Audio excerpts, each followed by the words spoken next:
Germany's governing coalition has agreed to double its military aid for Ukraine next year to 8 billion euros.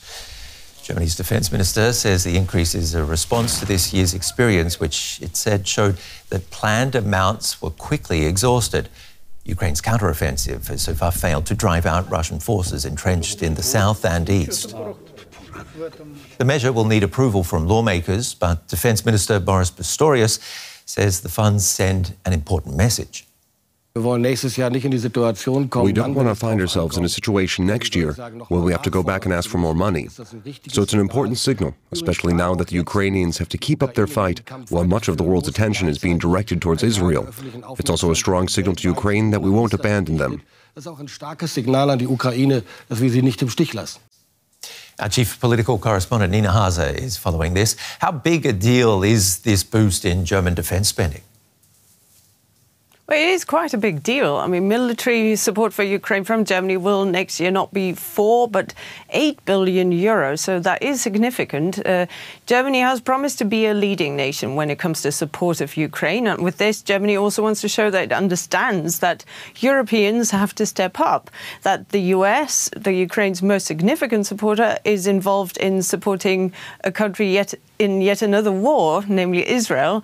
And so this announcement of more money for Ukraine is also a big deal because it will push Germany's defence spending over that famous NATO 2% goal that NATO countries have agreed on. So Germany has also promised to achieve it, to show that they're serious, that they've truly understood that war is back in Europe and that Germany also needs to be resilient. So that also means spending more money on defence. Will it get parliamentary approval, do you think? Well, one important hurdle seems to have been crossed. That is the 3 ruling parties. They seem to have agreed and they have got the majority in Parliament. And the Defence Committee will sit this week. They will cast their vote on that issue on Thursday. And of course, the economic situation also in Germany is not the best at the moment. There is some resistance. Every euro is being looked at twice before it's being spent. But the government do have a strong argument on their side. And that was the announcement from the Russian Duma, the parliament, just a few days ago. They want to increase defense spending by 60%. And I have to tell you that that did set alarm bells ringing here in Berlin. The Russian army may look weak at times, but the fear here is that time could be on their side and that Ukraine is in this war for the long haul, and Germany has promised to support Ukraine for as long as it takes. So the German government argues that they need a bigger cushion of money to be able to react to Ukraine's military needs next year faster. But, Nina, what about the timing of this, considering the Israel-Hamas war? The Israel-Hamas war, Pistorius mentioned it as well. The German defense minister, of course, part of the world's attention is now focused on that other war.